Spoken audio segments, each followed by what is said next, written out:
While skyscrapers were home to commercial office space for much of the 20th century, the pressures of our ever-expanding urban populations have driven a rise in residential towers over recent decades.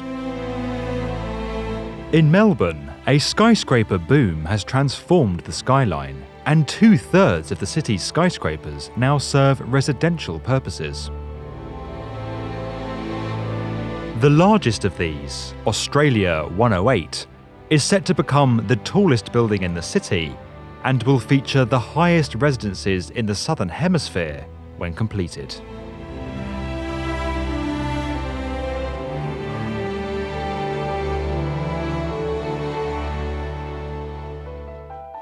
Originally approved as a mixed-use hotel and residential tower in 2013, Australia 108 was set to rise 388 metres and 108 stories above Melbourne, making it the country's tallest building. However, the project was shelved just 4 months after approval when it was discovered that the structure would breach the flight path of a nearby airport.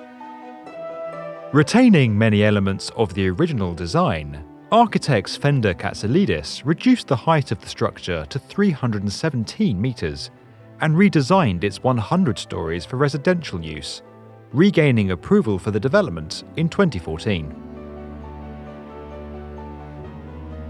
Designed by the same architect, Australia 108 shares a number of key features with the city's current tallest building, the Eureka Tower. Both towers feature a stepped profile, distinctive bands across their facades, and prominent gold features that pay homage to the Victorian gold rush of the 19th century that cemented Melbourne as one of Australia's most important cities.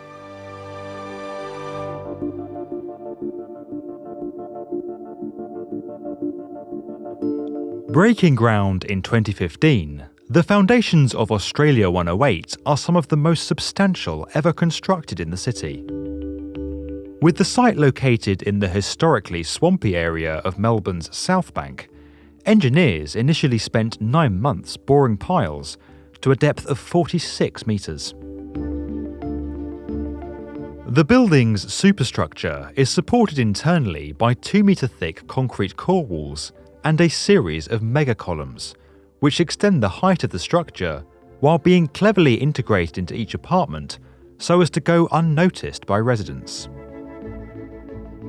Externally, the tower's form is a response to the extreme wind loads acting on the structure.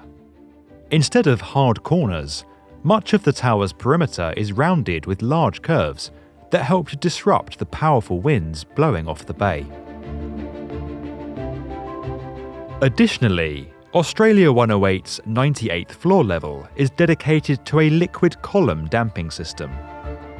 Much like a tuned mass damper, this system shifts the tower's centre of gravity by using large volumes of liquid to counteract lateral loads acting on the structure and minimise movement for occupants. Due to the project's scale, the tower was in fact split into 5 distinct phases of development, with completed floors handed over early rather than being left vacant. In June 2018, 277 of the 1,105 apartments available in the tower were released for occupation, with more than 50 stories still to be constructed above them. To ensure resident comfort, the lobby of the tower and some of its elevator systems have been completed early, while construction teams continue to enter the site from alternative access points. Additionally, a 20-storey buffer space has been created between the occupied floors and those still under construction to ensure that residents are shielded from any noise or vibration. This method of staged release will continue roughly every 6 months until the building is fully completed in 2020.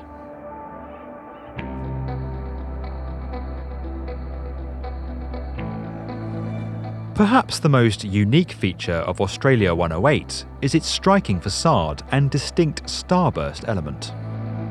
Inspired by the Commonwealth star on the Australian flag, the gold starburst covers 3 stories of the tower, 2 of which are habitable, and cantilevers up to 6 meters beyond the building footprint.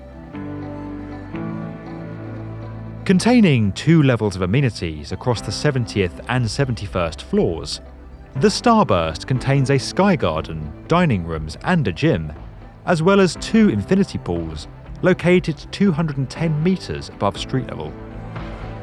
While level 69 acts as a supporting outrigger floor to the cantilevered structure above and required extensive amounts of concrete to construct, most of the Starburst consists of a steel truss structure that was lifted into place after being largely pre-assembled on the ground. In addition to these amenities, residents will also have access to a podium terrace, theatre and a spa within the tower.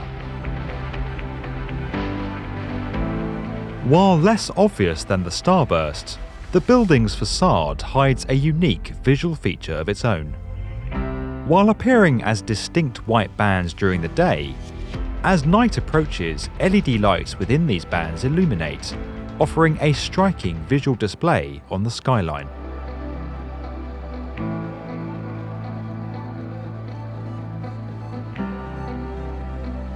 While Australia 108 will not officially take the title of Australia's tallest skyscraper away from Q1 on the Gold Coast, it will lay claim to the title of the Southern Hemisphere's highest residence, with its record-breaking penthouse on the 100th floor.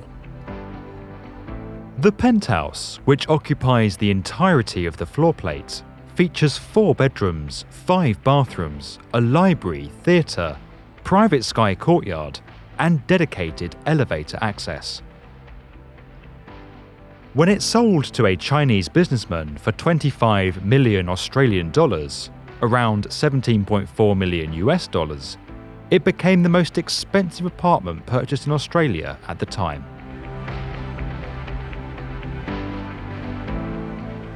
Though Australia 108 is on its way to becoming the city's tallest skyscraper, plans are already underway for future schemes that would dwarf this impressive structure.